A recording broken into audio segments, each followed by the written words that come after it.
어떤 교회 목사님 사모님이요, 비밀 상자를 하나 가지고 계셨대요. 결혼할 때부터 이 비밀 상자를 가지고 계셨는데 무려 30년 동안 이 비밀 상자 안에 무엇이 들어있는지 남편인 목사님도 전혀 모르는 거예요. 그럼 목사님이 궁금할까요? 궁금하지 않을까요? 엄청 궁금하겠죠. 도대체 이 안에 뭐가 들어있을까? 30년이 지났습니다. 목사님이 사모님께 물었어요. 여보, 그 안에 도대체 뭐가 들어있는 거예요? 좀 가르쳐 주셔. 그랬더니 이 사모님이 드디어 그 상자를 열어서 남편 목사님에게 보여주신 거예요. 이렇게 뚜껑을 딱 열었는데 그 속에 계란 3개 하고요, 돈이 200만 원이 들어있더랍니다. 목사님이 물었어요. 아니 여보, 이 계란이 뭐야? 이 무슨 계란이야? 사모님 말씀하시기를, 여보, 내가 당신하고 결혼하면서 결혼할 때부터 당신이 설교할 때 졸면 그때마다 계란을 하나씩 내가 이렇게 이 안에 넣었어요. 이렇게 얘기를 하는 거예요. 근데 계란 몇 개 있었다고요? 3개. 그 목사님이 깜짝 놀라면서, 그럼 내가 30년 동안 설교를 했는데 졸린 설교를 딱 3번밖에 안 했단 말이요? 그랬더니 그럼 뭐가 있어요 또? 200만 원. 그래서 남편이 물어요. 그럼 이 200만 원은 뭐예요? 그랬더니 아내 하시는 말씀이 계란 판 돈이에요. 이렇게 이야기를 하시더래요. 계란 판 돈. 여러분들은 이 시간에 계란 사시지 마시기를 바랍니다. 계란 사시지 마시라고 이 말씀을 드렸어요. 영화 자카르타라고 하는 영화가 꽤 오래전에 영화가 나왔습니다. 정말 오래된 영화예요. 한 20년 전에 나온 영화인데요. 근데 이 자카르타, 여기에 완전 범죄를 꿈꾸는 사람들의 이야기가 나옵니다. 은행 터는 이야기예요. 범죄 영화입니다. 그런데 이 사람들이 은행을 터는데 완전 범죄, 아무도 모르게 이 범죄를 성공해서 돈을 가지고 자기들이 좀 잘 살아보겠다, 이런 내용이에요. 자카르타, 범죄자들이 쓰는 은어에 이 자카르타가 완전 범죄를 상징한다고 그럽니다. 이 완전 범죄를 꿈꾸는 사람들이 즐겨 쓰는 말이 있는 것 같아요. 쥐도 새도 모르게, 이런 말을 즐겨 쓸 것 같아요. 쥐도 새도 모르게. 네, 여러분, 진짜 완전 범죄가 가능할까요? 사실 완전 범죄라는 것은 가능하지 않습니다. 근데 성경에 보면 이러한 완전 범죄를 꿈꾸고 있는 한 여인이 있어요. 바로 보디발 장군의 부인입니다. 이런 요셉이 종으로 들어왔는데, 그 집에 일꾼으로 들어왔는데 노예잖아요. 그런데 그 노예인 이 요셉을 보니까 젊어요. 잘생겼어요. 진짜 호감이 가는 사람이에요.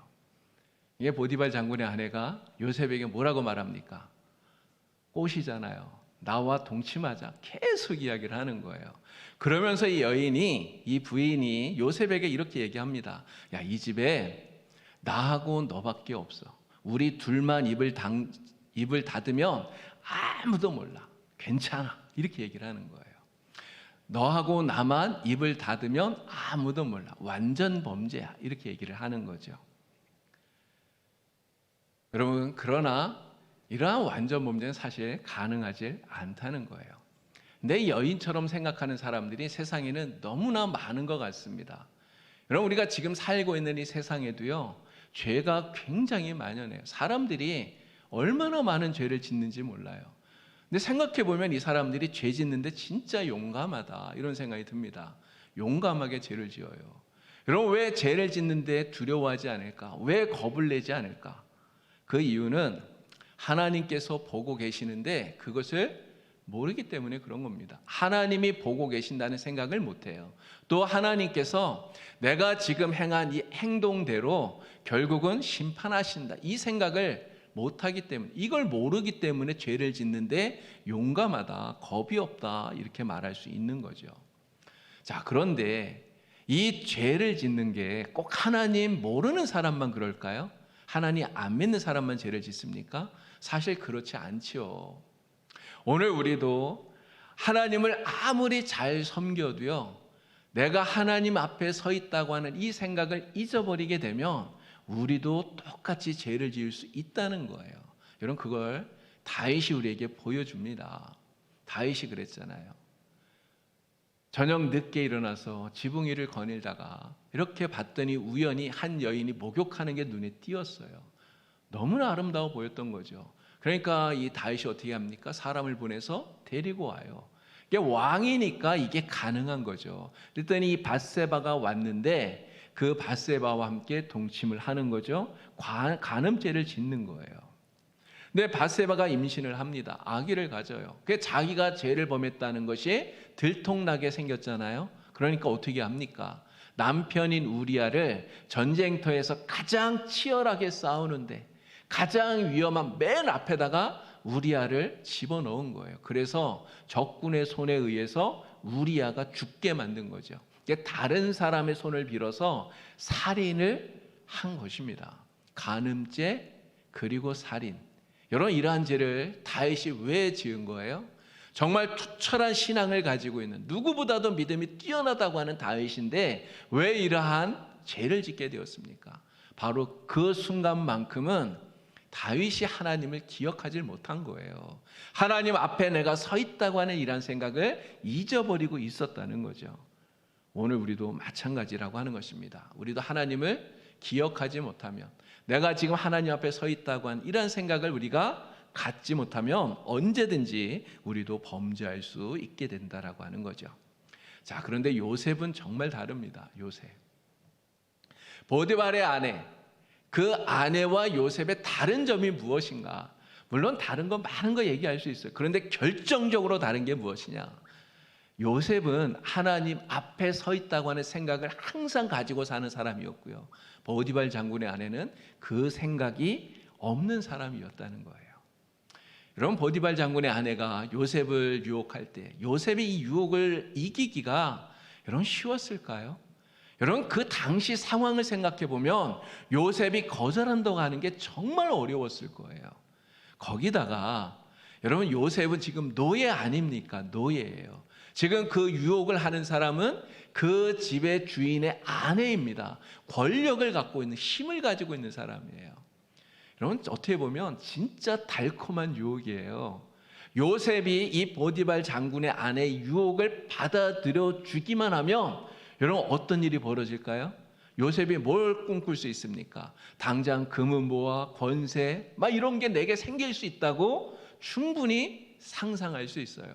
그리고 무엇보다 내가 지금 노예 상태에 있는데 이 보디발 장군의 아내가 나를 노예에서 해방시켜 줄 수도 있다고 하는 이러한 꿈을 꿀 수 있는 거죠. 어쩌면 이 보디발 장군의 아내가 유혹할 때 야, 그냥 나랑 동침하자. 여러분, 이렇게 얘기했겠습니까? 야, 그렇게 하면 내가 너를 해방시켜 줄게. 이러한 약속을 분명히 했을지 몰라요.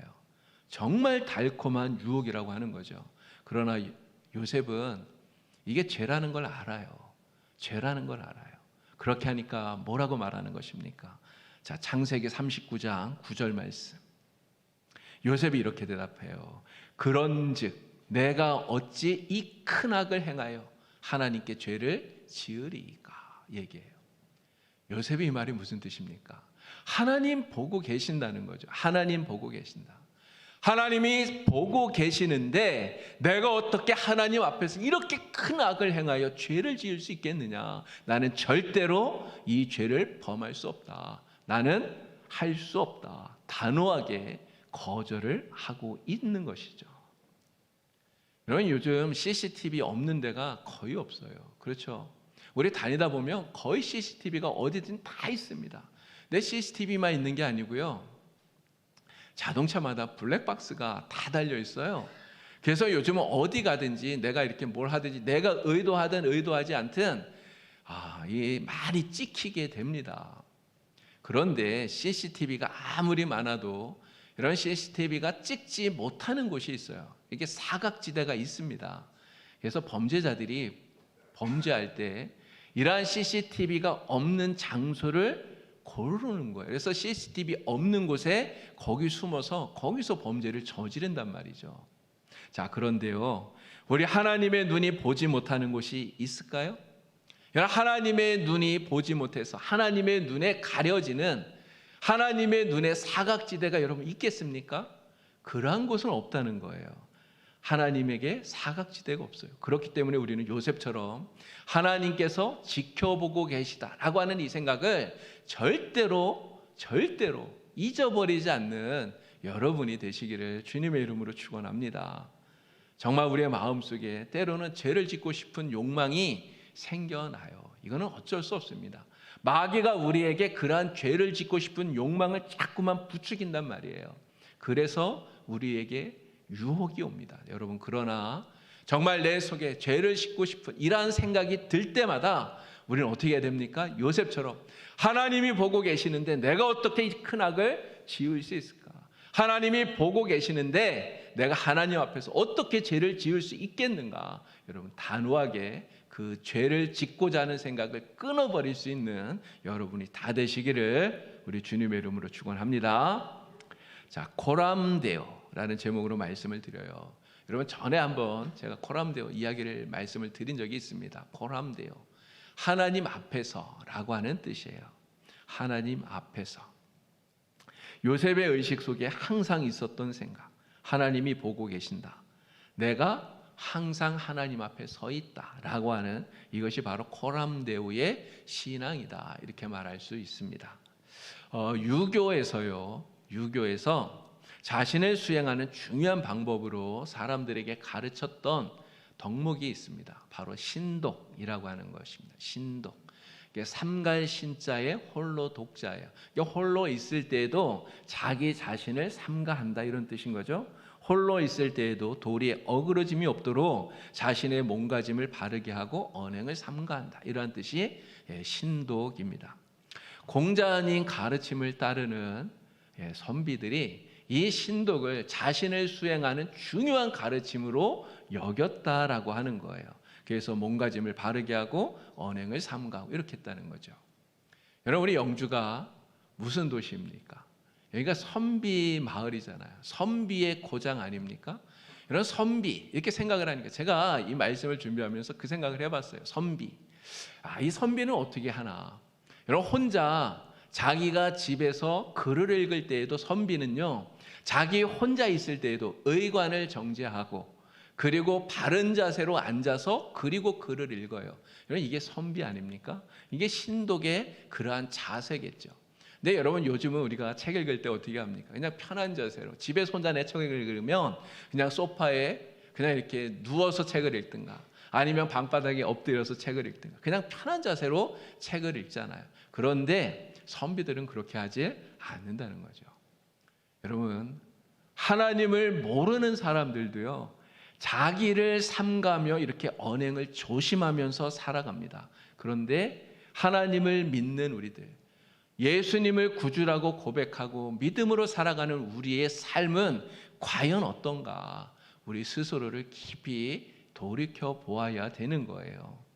사람들이 보는 앞에서는 우리가 경건한 척 그렇게 살아갈 수 있습니다. 사람들 눈이 많이 있는데 사람들이 볼 때는 우리가 경건한 신앙인처럼 우리 살아갈 수 있어요. 그런데 아무도 보지 않을 때, 나 혼자 있을 때 과연 그때도 우리가 경건한 신앙인으로 살아가는가라는 거죠.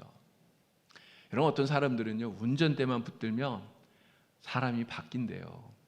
제가 어제 라디오를 듣다 보니까 그런 사연이 나오더라고요. 어떤 그 젊은 저자가 사귀는 남자친구가 있었는데 그 남자친구가 다쳤다는 거예요. 그래서 자기를 좀 병원에 좀 데려다 달라고, 태워달라고 부탁을 했는데 이 아가씨가 거절했대요. 근데 나중에 자기가 아무리 생각해도 거절한 게 정말 잘한 현명한 선택이었다, 이렇게 이야기를 하더라고요. 왜 그러냐면 운전대만 앉으면 막 입에서 막 시옷 발음이 나오고 자기가 그런다는 거예요. 근데 여러분, 진짜 그런 사람들 있지 않습니까? 운전대만 잡으면 막 욕을 하고 화를 내고 급해지고. 여러분, 우리 그리스도인들이 정말 사람들이 보지 않는 나 혼자 앉아있는 그 자리에서도 그렇게 되어서는 안 된다는 거죠. 우리가 정말 명심해야 될 것, 내가 혼자 있을 때도 나는 혼자가 아니라는 것, 나 혼자 있는 그 자리에도 내가 혼자 있는 것이 아니라 하나님이 보고 계시다는 것, 이것을 우리는 분명히 명심해야 됩니다. 바로 하나님 앞에 내가 서 있다고 하는 것, 하나님이 나의 모든 것을 지켜보고 계시다는 것, 우리는 이것을 잊지 말고 하나님 앞에서 늘 바르게, 늘 정직하게 살아가려고 정말 애쓰는 이러한 성도가 다 되어야 될 줄로 믿습니다. 자, 오늘 본문 시편 139편을 읽었습니다. 시편 139편은 다윗이 쓴 시예요. 다윗이. 그가 가졌던 이 코람데오의 신앙이 어떤 것인가를 우리에게 잘 보여주고 있는 말씀이 시편 139편입니다. 자, 우리 1절에서 4절까지를 다시 한번 읽어보도록 할까요? 시편 139편 1절에서 4절. 여호와여, 주께서 나를 살펴보셨으므로 나를 아시나이다. 주께서 내가 앉고 일어섬을 아시고 멀리서도 나의 생각을 밝게 하시오며 나의 모든 길과 내가 눕는 것을 살펴보셨으므로 나의 모든 행위를 익히 아시오니 여호와여, 내 혀의 말을 알지 못하시는 것이 하나도 없으시니이다. 아멘. 자, 7절에서 10절까지 말씀도 또 읽어보도록 하겠습니다. 내가 주의 영을 떠나 어디로 가며 주의 앞에서 어디로 피하리이까? 내가 하늘에 올라갈지라도 거기 계시며 스올에 내 자리를 펼지라도 거기 계시니이다. 내가 새벽 날개를 치며 바다 끝에 가서 거주할지라도 거기서도 주의 손이 나를 인도하시며 주의 오른손이 나를 붙드시리이다. 아멘. 하나님이 우리를 이렇게 아신다는 거예요. 날마다 우리를 지켜보고 계시고 하나님께서 우리와 항상 함께하기 때문에 우리는 주님 앞에 사실 숨을 곳이 없어요. 우리의 모든 것을 아시기 때문에. 그래서 우리는 어떻게 해야 됩니까? 이러한 코람데오의 신앙을 가지고 살아가야 돼요. 그리고 우리의 행위와 우리의 행동을 하나님이 다 지켜보고 계신다는 것을 늘 기억하면서 하나님 앞에 늘 조심하며 살아야 됩니다. 특별히 큰 것만이 아니고요. 정말 작은 그러한 행동까지라도 우리는 하나님 앞에 늘 정직하게 진실하게 살려고 애를 쓰는 그러한 사람이 되어야 될 줄로 믿습니다. 이런 사람들은요, 살인이나 강도나 이렇게 큰 죄를 짓는 것은 굉장히 무서워해요. 이러한 죄를 지으면 진짜 큰 죄라고 얘기하고요, 심각하게 생각을 합니다. 그런데 작은 죄, 경범죄 이런 거는 별로 중요하게 여기질 않아요. 이런 거 어겨도 큰 죄라고 생각하지 않고 그냥 우습게 무시하는 경우가 정말 많습니다. 뭐 길가에 휴지를 버린다든가 아니면 침을 뱉는다든가 아니면 사소하게 거짓말을 한다든가 아니면 약속을 지키지 않는다든가 별로 이러한 것들은 별 큰 죄라고 생각하지 않는다는 거죠. 네, 여러분, 하나님 앞에 큰 죄, 작은 죄 있을까요? 여러분, 돌은요, 큰 바위라고 해서 바다에 가라앉고 작은 모래라고 해서 가라앉지 않는 게 아닙니다. 큰 바위도 가라앉고 작은 돌도 다 가라앉아요. 하나님 앞에 죄는 크든지 작든지 다 죄예요. 여러분, 이 죄를 우리는 정말 심각하게 여겨야 되는 거예요. 작다고 무시하지 않는 여러분이 되기를 바랍니다. 제가 군생활 한 지가 30년 정도가 이렇게 지났는데 저는 의무경찰로 제가 서울에서 저는 복무를 했어요. 한 번은요, 제가 그 서울에서 근무하러 이렇게 밖에 나갔는데 8차선 도로입니다. 8차선 도로. 근데 이 8차선 도로를 무단횡단하시는 아주머니가 계시더라고요. 정말 대단히 용감한 거예요. 8차선 도로를 무단횡단해요. 그래서 이렇게 잡아서 무단횡단하면 범칙금을 끊습니다. 5,000원짜리 범칙금을 그 당시엔 끊었어요. 그래서 그 아주머니를 붙잡아서 신분증을 달라고 범칙금 끊겠다고 그랬더니 이 아주머니가 너무 창피하다고요. 너무 창피하다고 신분증을 주는 게 아니고 10,000원짜리를 꺼내서 10,000원짜리를 탁 주는 거예요. 범칙금은 5,000원밖에 안 되는데 2배나 되는 10,000원짜리를 주더라고요. 이런 제가 그걸 받았을까요? 안 받았을까요? 안 받았을 것 같죠? 안 받았어야 되는데 안 받았어야 되는데 부끄럽지만 받았습니다. 받고 보내줬어요. 근데 제가 지금 생각해 보니까 그 아주머니나 저나 진짜 큰 죄를 범한 거예요. 여러분, 그 아주머니는 무단 횡단한 것만이 아니고요. 의무 경찰도 경찰관입니다. 정복을 입고 나가기 때문에 경찰관에게 뇌물을 준 거예요. 뇌물 공여. 그럼 저는 뭘 한 겁니까? 뇌물을 받은 거예요. 뇌물 수수. 정말 하나님 앞에 큰 죄를 범한 거죠. 제가 이거 설교 준비하다가 그 생각이 나서 저 사실 그 전에 나 이거 잘못했습니다 하고 제가 회개 안 했거든요. 야, 이거 진짜 하나님 앞에 회개해야 되겠구나 이런 생각이 들더라고요. 여러분, 그 아주머니나 저나 왜 이러한 잘못을 범했을까요? 이 코람데오의 이러한 믿음, 신앙을 갖질 못하기 때문에 그런 거예요. 하나님께서 보고 계시는데 하나님 보고 계신다는 생각을 못하니까 이러한 잘못을 저지르게 된다고 하는 겁니다. 그러나 우리는 비록 작은 일이라 할지라도 하나님 보고 계신다라고 하는 이러한 의식을 가지고 하나님 앞에서 정말 정직하게 바르게 살려고 하는 이러한 애씀이 우리에게 반드시 있어야 되는 거예요. 그럼 어떤 분들은요, 차에다가 스티커를 붙이고 다니는데 뭐 여러 가지 스티커 붙여요. 신앙적인 내용의 이런 스티커들 많이 붙입니다. 자, 여기 화면에 제가 여러 개 이렇게 쭉 했는데요. 저 물고기 표시, 여러분 아시죠? 익투스. 이 헬라어로 익투스가 예수 그리스도 하나님의 아들 이런 뜻이에요. 그래서 이게 신앙을 나타내 초대교회부터 내가 기독교인이라고 하는 것을 나타낼 때 익투스 물고기 표시를 붙였는데 차에 저 물고기 표시를 붙이고 다니는 분들도 많고요. 뭐 Jesus loves you, 뭐 예수님 당신 사랑합니다, 뭐 이런 표시를 붙이기도 하고 여러 가지 신앙의 표시를 붙여요. 자, 그런데 여러분, 내가 차에 저 표시를 붙이고 다닌다는 것은 곧 이 차를 운전하는 나는 예수 믿는 신앙인입니다 라고 하는 것을 사람들에게 드러내는 거예요. 그렇지 않습니까? 자, 그런데 저거 붙이고 신호를 위반하면 어떻게 될까요? 이런 저거 붙이고 과속하면 어떻게 됩니까? 저거 붙이고 난폭 운전하면 어떻게 돼요? 그런 사람들이 아니 무슨 예수 믿는 게 저런가? 어떻게 예수 믿는 게 저렇게 할 수 있나? 이런 사람들이 욕하지 않을까요? 제가 예전에 어떤 목사님에게 얘기를 들었는데 이 목사님은 자기 교회 차에다가 교회 이름 붙이질 않는다는 거예요. 안 붙이고 다닌대요. 우리 교회는 다 봉산교회 이렇게 붙였잖아요. 근데 안 붙인대. 왜 안 붙이느냐 물어봤더니 교회 이름 붙이고 다니다가 교통 위반하면 하나님 영광 가릴까 봐 그래서 안 붙인다는 거예요. 어떻게 보면 일리 있는 말인데 이거 잘못된 거구나 이런 생각이 들었습니다. 왜 잘못된 걸까요? 여차하면 위반하겠다는 생각이 그 속에 있는 거 아닙니까? 여러분, 어떻게 해야 됩니까? 우리는 교회 이름을 차에 딱 붙여놓고 그리고 위반을 안 해야 되는 거예요. 남들보다 그 교회 안 다니는 사람들보다 교통법규를 사실은 더 잘 지켜야 된다라고 하는 거예요. 하나님이 보고 계시기 때문에요. 여러분, 예전에 우리가 주일학교 다닐 때 불렀던 찬양 중에 이런 찬양이 있습니다. 너의 눈이 보는 것을 조심해 라는 찬양이에요. 우리 같이 한번 불러볼까요? 자, 반주해 주세요. 하겸씨. 자, 반주 부탁하겠습니다. 내 눈이 보는 것을 조심해.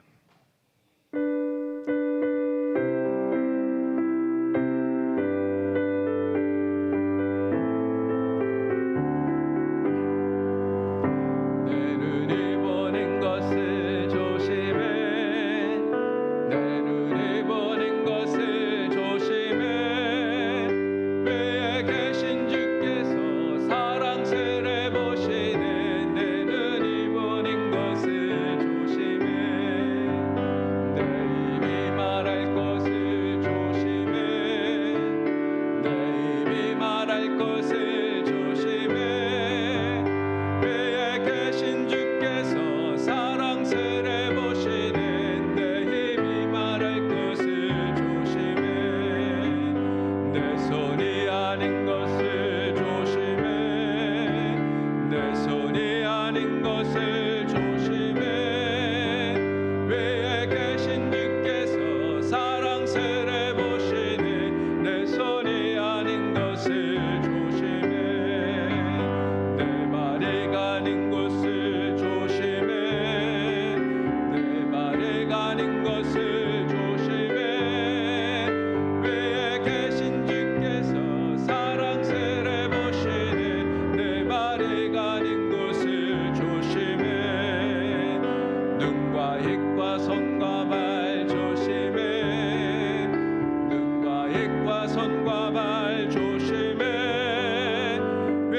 위에 계신 주께서 사랑스레 보시네. 눈과 입과 손과 발 조심해. 여러분, 이 찬양 가사처럼 정말 우리의 눈과 입과 손과 발을 우리는 조심해야 돼요. 누가 보시니까요? 하나님이 보고 계시니까요. 늘 하나님이 보고 계시다는 것을 우리는 생각하면서 우리의 행위와 우리의 행동을 조심해야 됩니다. 특별히 큰 것만이 아니라 여러분, 작은 것, 작은 행동이라도 정말 조심하고, 그래서 우리 하나님이 기뻐하시는 참된 그리스도인의 삶을 여러분 다 살아갈 수 있기를 바랍니다.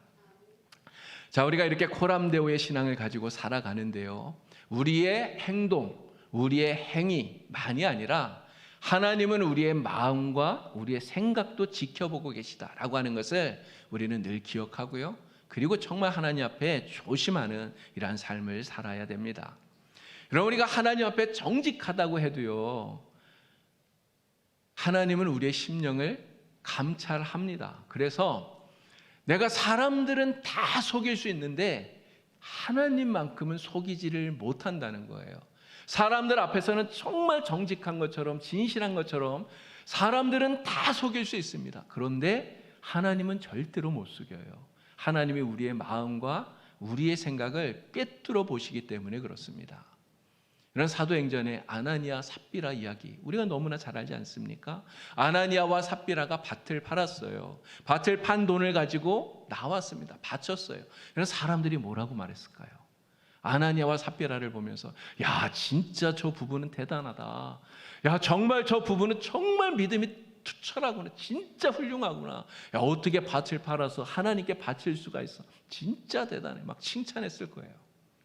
근데 베드로 뭐라 그럽니까? 그 속에 거짓이 있다는 것을 베드로가 알았던 거예요. 여러분, 베드로가 어떻게 그것을 압니까? 베드로는 사람이에요. 우리와 똑같아요. 베드로가 어떻게 사람의 마음속을 꿰뚫어 볼 수 있나요? 못하잖아요. 베드로는 알 수 없어요. 그런데 성령께서 아시고 베드로에게 알려주신 거예요. 그래서 베드로가 뭐라 그럽니까? 내가 왜 하나님께 거짓말을 하느냐? 내가 왜 성령을 시험하느냐? 아나니아와 삽비라를 그렇게 책망을 하고 있는 것입니다. 여러분, 우리가 코람데오의 신앙을 가지고 우리는 하나님을 의식하면서 바르게 행동하고 바르게 살아야 됩니다. 그러나 우리가 마음과 우리의 생각까지 정말 진실해야 되는 이유가 바로 여기에 있는 거예요. 하나님께서 우리의 마음, 우리의 생각을 꿰뚫어 보시기 때문에 그렇다는 거죠. 우리가 바른 마음, 바른 생각 갖지 못하면 어떻게 될까요? 그럼 결국은 사람을 속이는 것이 됩니다. 우리가 진실하지 못하면 사람을 속이는 것이 될 뿐만 아니라 나아가서 하나님을 속이는 게 되는 거예요. 이런 사람을 속이고 하나님을 속이는 자가 무엇입니까? 이게 위선자잖아요. 위선자. 이런 바리새인들이 그러지 않았습니까? 예수님 당시에 바리새인들이 그렇잖아요. 하나님 앞에서 거짓된 위선된 행동을 갖는 거예요. 결국 하나님께 책망을 받는 거죠. 아나니아와 삽비라처럼 하나님의 책망을 피하지 못하게 됩니다. 예수님께서 우리에게 너희는 세상의 빛이다, 너희는 세상의 소금이다 말씀하셔요. 우리가 세상에 나가서 빛이 되고 소금이 되어야 돼요. 이런 빛과 소금의 사명을 감당하기 위해서 우리가 가지고 있어야 하는 의식이 무엇입니까? 무슨 생각을 해야 돼요? 바로 하나님 앞에 내가 서 있다, 하나님이 나를 보고 계신다라고 하는 이 코람데오의 신앙을 가져야 되는 거예요. 하나님의 눈이 나의 마음과 생각까지 꿰뚫어 보고 계시다라고 하는 것을 잊어버리지 않는 것이 중요합니다. 이러한 코람데오의 신앙을 가지고요, 정말 겉으로 드러나 있는 우리의 행위뿐만 아니라 우리의 마음과 우리의 생각까지 정말 하나님을 기쁘시게 드릴 수 있기를 주님의 이름으로 축원합니다. 우리 교회가 세상의 희망이 되어야 돼요. 이런 교회의 십자가가 정말 밤에 이렇게 보면 우리의 마음에 참 이렇게 평안을 줍니다. 근데 그러한 평안을 얻는 것은요, 예수 믿는 사람들만 그런 것 같아요. 예수 안 믿는 사람들이 밤에 도시의 십자가가 많은 걸 보면서 뭐라 그러는지 아십니까? 야, 십자가 너무 많다, 너무 많다는 거예요. 근데 전 그런 생각도 해봤습니다. 아니, 그러면 교회에 십자가가 많은 게 좋지, 도시에.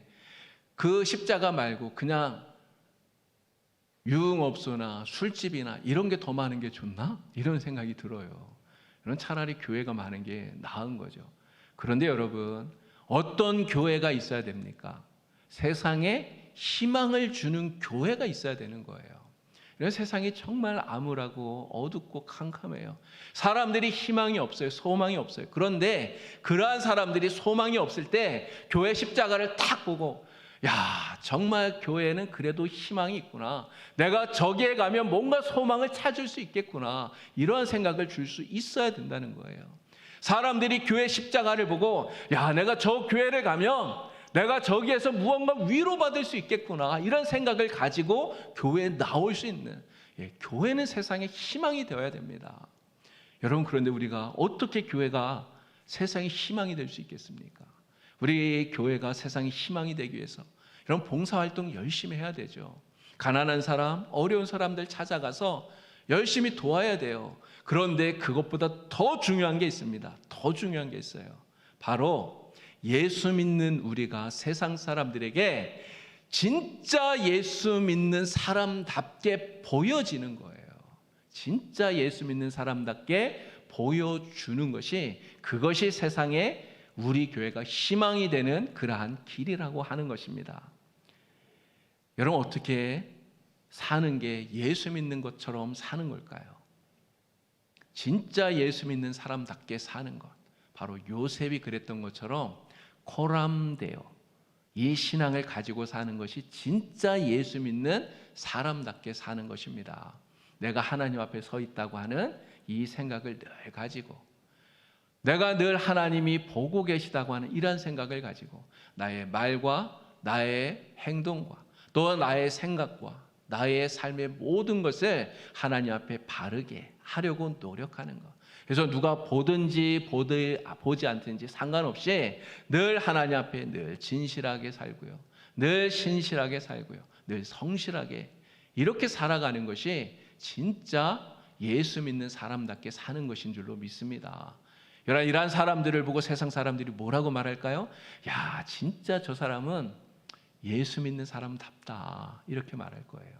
정말 저 사람은 다르다. 진짜 예수 믿는 사람은 다르다. 우리 봉사교회 모든 성도님들이 진짜 이 말 듣기를 간절히 원합니다. 여러분들 세상에 나가서 살아가는 사람들, 어떤 사람에게든지, 야, 진짜 봉사교회 성도는 다르다.